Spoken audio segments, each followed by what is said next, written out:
ഇടുക്കി ചെല്ലാർ കോവിൽമെട്ടിൽ ഏലത്തോട്ടത്തിലെ കുഴിയിൽ നിന്ന് വനംവകുപ്പ് പിടികൂടിയ കടുവയെ പെരിയാർ കടുവാ സങ്കേതത്തിൽ തുറന്നുവിട്ടു.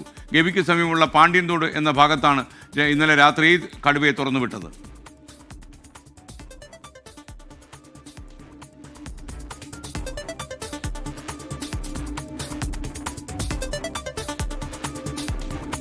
ഇടുക്കിയിൽ നിന്ന് രാഹുൽ വിജയൻ വിവരങ്ങളുമായി ചേരുകയാണ്. രാഹുൽ, യഥാർത്ഥത്തിൽ കടുവ കുഴപ്പമൊന്നുമില്ലാതെ കാട് കയറി പോയോ?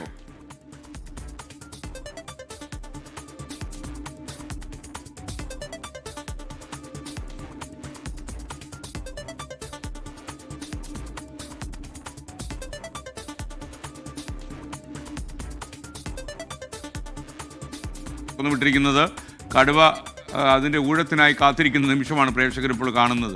കാര്യം കടുവ എന്തോ അപകടപ്പെടുത്താൻ കൊണ്ടുപോയെന്ന് കരുതി അവിടെ ഇരുന്നതായിരിക്കും. പക്ഷേ ഇത് വാതിലൊക്കെ തുറന്ന കാര്യം കടുവ അറിഞ്ഞില്ലെന്ന് തോന്നുന്നു. അല്പസമയം എടുത്തെന്ന് തോന്നുന്നു ഈശ്വരന് കാര്യങ്ങൾ മനസ്സിലാകാൻ. എന്തായാലും കടുവ ചാടിതാ അതാണ് ചാട്ടം.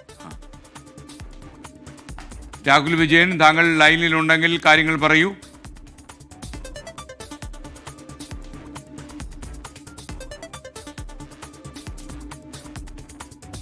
സാന്നിധ്യം കുറവുള്ള പ്രദേശം തെരഞ്ഞെടുത്തുകൊണ്ടാണ് വനംവകുപ്പ് ഈ കടുവയും ഈ പാണ്ഡ്യൻതോട് മേഖലയിൽ, ഗവിക്കടുത്തുള്ള പാണ്ഡ്യൻതോട് മേഖലയിൽ ഇന്നലെ രാത്രി തുറന്നുവിട്ടത്. ഇന്നലെ പുലർച്ചയോടുകൂടിയാണ് ഈ കടുവ ചെല്ലാർകോവിൽ മെട്ടിലെ ഏലത്തോട്ടത്തിലുള്ള കുഴിയിൽ അകപ്പെട്ടത്. പിന്നീട് മണിക്കൂറുകൾ നീണ്ട പരിശ്രമത്തിലൊടുവിനാണ് ഈ കടുവയെ മയക്കുവെടി വെച്ച് പിടികൂടി പെരിയാർ കടുവാ സങ്കേതത്തിൽ എത്തിച്ച് അവിടെ ഈ കടുവയ്ക്ക് വേണ്ട ചികിത്സയൊക്കെ നൽകുകയും ചെയ്തിരുന്നു. ഈ കടുവയുടെ മുഖത്തൊരു മുള്ളൻ പന്നിയുടെ മുള്ളുണ്ടായിരുന്നു, അതുൾപ്പെടെ മാറ്റിയും ചികിത്സ നൽകുകയും ചെയ്തു. മാത്രമല്ല ഈ കടുവയ്ക്കൊപ്പം കുഴിയിലൊരു നായയും ഉണ്ടായിരുന്ന കാര്യം നമ്മൾ ഇന്നലെ പറഞ്ഞതാണ്. അതുകൊണ്ട് തന്നെ റാബീസ് വാക്സിൻ ഉൾപ്പെടെ നൽകിയതിന് ശേഷം മാത്രമാണ് കടുവയെ തുറന്നുവിട്ടത് എന്നുള്ളതാണ് വളരെ പ്രധാനപ്പെട്ട കാര്യം. കടുവ പൂർണ്ണമായും മയക്കത്തിൽ നിന്ന് വിട്ടുമാറുകയും ചെയ്തിരുന്നു. ആരോഗ്യ പ്രശ്നങ്ങളൊന്നുമില്ല എന്നുള്ളതാണ് വനംവകുപ്പ് പറയുന്നത്. തമിഴ്നാട് വനമേഖലയിൽ നിന്നാണ് ഈ കേരള അതിർത്തിയിലുള്ള ഏലത്തോട്ടത്തിന്റെ കുഴിയിൽ ഈ കടുവ വന്ന് വീണത് എന്നുള്ളതാണ് വനംവകുപ്പ് കണ്ടെത്തുകയും ചെയ്തിട്ടുള്ളത്. വനംവകുപ്പിന്റെ കേരള ലിസ്റ്റിലുള്ള അല്ലെങ്കിൽ ആ ലിസ്റ്റിൽ ഇല്ലാത്ത കടുവയാണ് എന്ന് വനംവകുപ്പ് സ്ഥിരീകരിക്കുകയും ചെയ്തിട്ടുണ്ട്.